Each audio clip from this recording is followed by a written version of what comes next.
Hello, YouTube, and welcome to the last installment of 2016 here on Braddock Media. I'm so stoked to be showcasing the Harley Quinn exclusive Stan Lau edition premium format statue from Sideshow Collectible and Toys.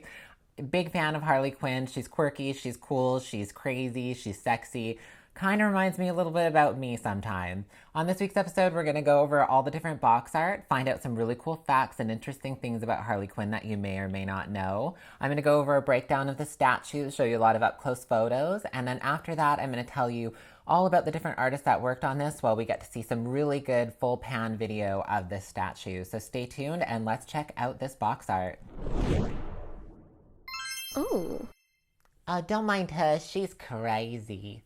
I'm so excited that Harley Quinn gets to be my last character of 2016. This box art is stunning. It's Stan Lau, aka Art Germ. I covered a little bit more about him on my Catwoman review. The Catwoman, Harley Quinn, and Poison Ivy all kind of came out back to back. They were all designed by Stan Lau. He's done a lot of different statues from Sideshow, but his artwork is so sexy. The women are strong, they're curvaceous, they're just, I don't know, I just love his artwork.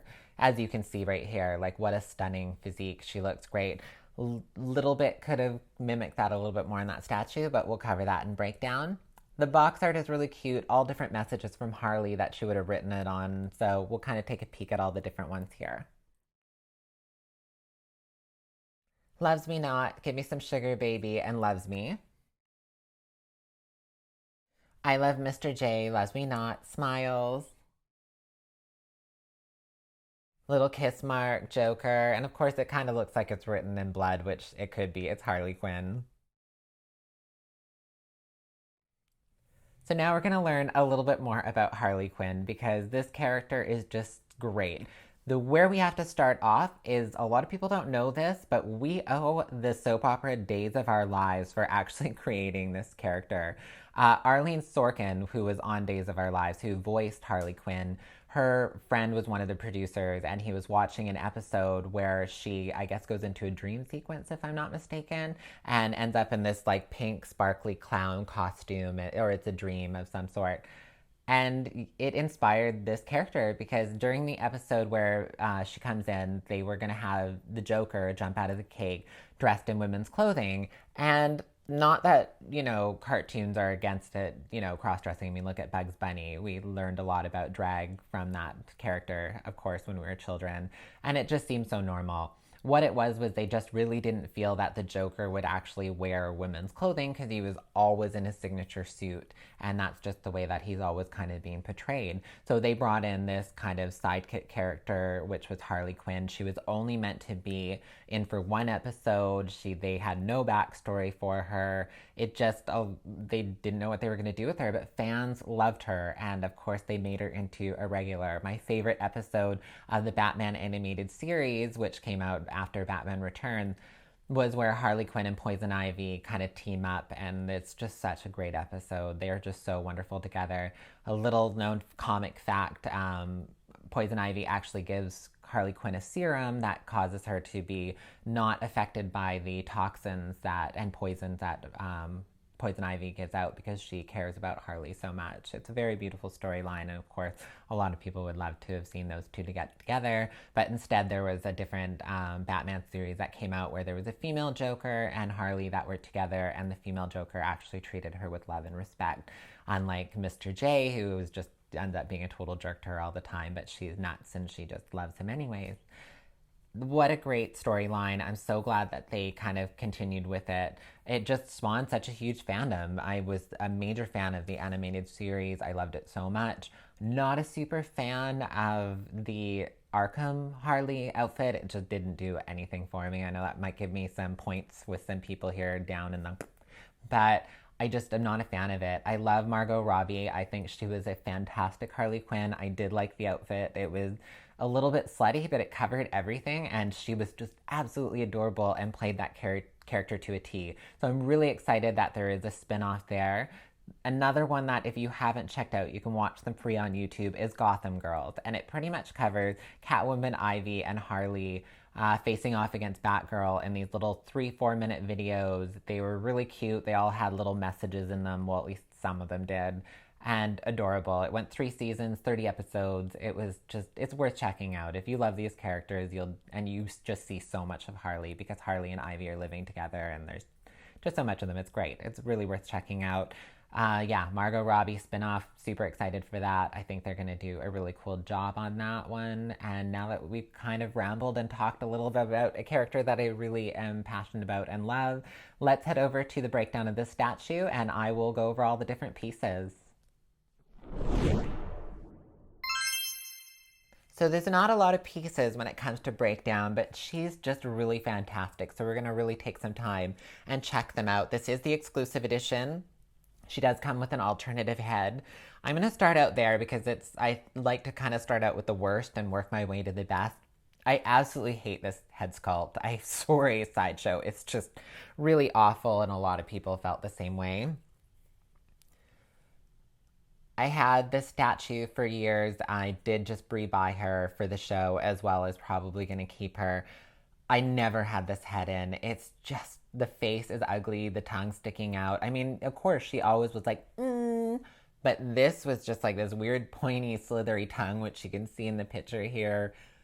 Is terrible. One cool person that kind of modded this one, which was really neat, they carved it out and put her blowing a big, like, bubblegum bubble. And that was actually super cute. I actually enjoyed that. And if I had more sculpting talent, I would probably do that to this and maybe keep it. But again, I just kept it in the box and I never really used it. I don't know, her pointy nose and everything, it just doesn't work for me. And I think a lot of people on the forums agreed it was kind of not a great selling point for this one. So different problems, which since I've now had 2 statues, I can kind of tell you about them. We'll go over the next piece, which is actually quite a large piece here. It's both hands and the full mallet is one piece that kind of like locks into some magnets. Can't really take it off without taking her head off at the moment. It's massive. When I had the first statue, her hand magnet holds were terrible. They didn't line up. So you could barely get them in. I had to really force them down, and even then, it barely held on. So there was a couple times where, luckily, just this little pom-pom saved the day and for the mallet not falling completely off and breaking. This one here, nothing. No problem. Slides right in, locks in. The magnets are super strong. Not a single worry on this one. Her costume is really great. This one has one tiny little snag up here, and when I had my other one come, she had a couple on them. This is pretty normal for a lot of statues that come, unfortunately, with the fabric bodysuit, so a lot of people prefer just a full body paint instead of the fabric, especially considering it's broken up a little bit. I'll show you a kind of an up-close shot here of the fabric and then the head, and you can kind of see the little bits of the difference in there. It kind of throws it off a little bit. Still very beautiful. I do love her face. Some people weren't a fan of it, but I think they really kind of captured a little bit of Stan Lau as well as a little bit of the, kind of vintage Batman animated series Harley in this whole art piece. The second piece, of course, is her head. This is the main head sculpt that I kept in on mine all the time. I really love it. It's beautiful. Slides in really nice with a magnet. This part here does not come off her little neck piece. It's fully ceramic. It's glued on. You can't get it off. I did watch one of these be destroyed by somebody that I knew that had it, and yeah, it's pretty crazy, like all the different pieces on this body that are glued in under this suit. Not worth taking off. You would have to do so much painting and filling. It would just be, for the people that like to have the naked Sideshow statues, I mean, buy some overseas animated booby girls. You're gonna save a lot more money than trying to alter this one. Her boots are glued in. There's a peg that kind of goes down into the stand here. This stand, I have to say, is quite light and a little bit wobbly. Here, I'll kind of she's not super stable. Like, you definitely want to put her into a display case that is really solid, that nobody's going to bump, and if they do bump it, it's not going to move because she probably will fall over. Catwoman's base was really big and bulky and really beautiful. I really liked it.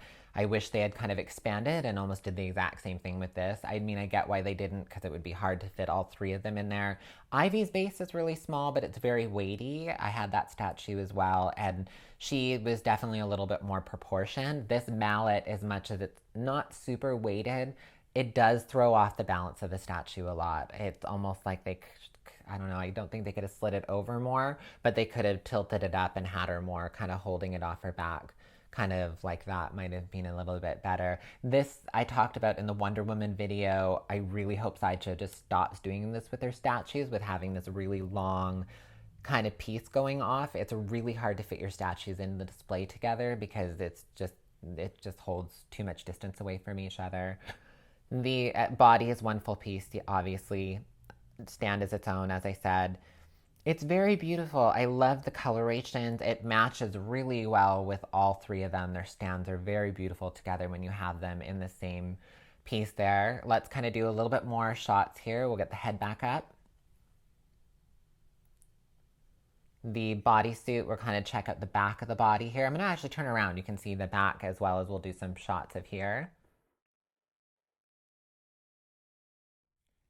Beautifully done. She is so gorgeous. I will take the snag on the bodysuit for this one. It is actually quite beautifully and well done. It's gorgeous. You can't really go wrong with this one.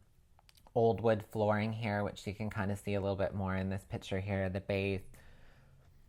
If you're a Harley Quinn and a traditional Harley Quinn fan, this is worth getting. I haven't actually seen any statues out there on the market that have kind of done justice for it with the mallet. I mean, it's her signature kind of piece, which is great, and they've kind of kept that into, I mean, they did modify it with the bat with Margot Robbie, but that's okay. Kind of gives something a little bit different. Let's go back over to the front here.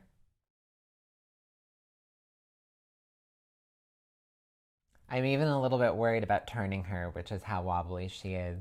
So those are the only downfall parts to the exclusive statue, is her other head sculpt with the pigtails. I think it's just terrible, and the base should have been weighted a lot more. Like, I get it for shipping, or they could have just made it a little bit wider like Catwoman's. Hers wasn't super weighty, but it was big enough and wide enough to actually support and keep that kind of tilt on there. You're not going to have to worry about any breakage. There's a really big metal pole plus a polystone piece that comes down from her foot in there. It's not coming off. Beautiful statue. I'm so glad that this is the one that I get to showcase. I can't wait to all the different videos that are coming in 2017. Maybe a little bit spoilers I'll give you right now. January is going to have Batgirl, because we're going to kind of keep with the Gotham Girl theme here as well and try to get a few others. That's the only one I'm spoiling. I kind of did a spoiler in the holiday Christmas video that I did, and that's all you're getting for now. Stay tuned. There's going to be so much more. There's going to be daily videos. There's going to be movie reviews. There's going to be so much more on Braddock Media in 2017. It's very exciting. Stay tuned. Let's head over, learn about all the different artists that worked on this. We're going to get some good full pan videos of this body, and you're going to see this statue in all of its glory. Thanks, everybody, and let's go to the shoutouts.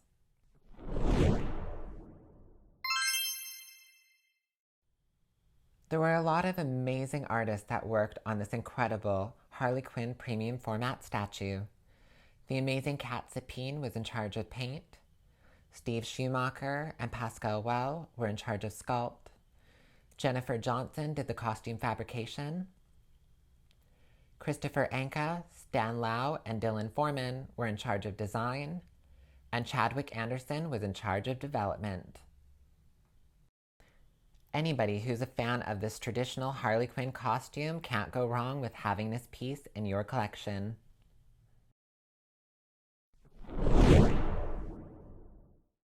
So that's a wrap on 2016 here for Braddock Media. Stay tuned, click subscribe, don't miss out on all the incredible content coming out here on Braddock Media for 2017. Leave a comment below. I would love to hear back from you. Give a thumbs up if you enjoyed this video, and I will see you all in the new year. Thanks, everyone.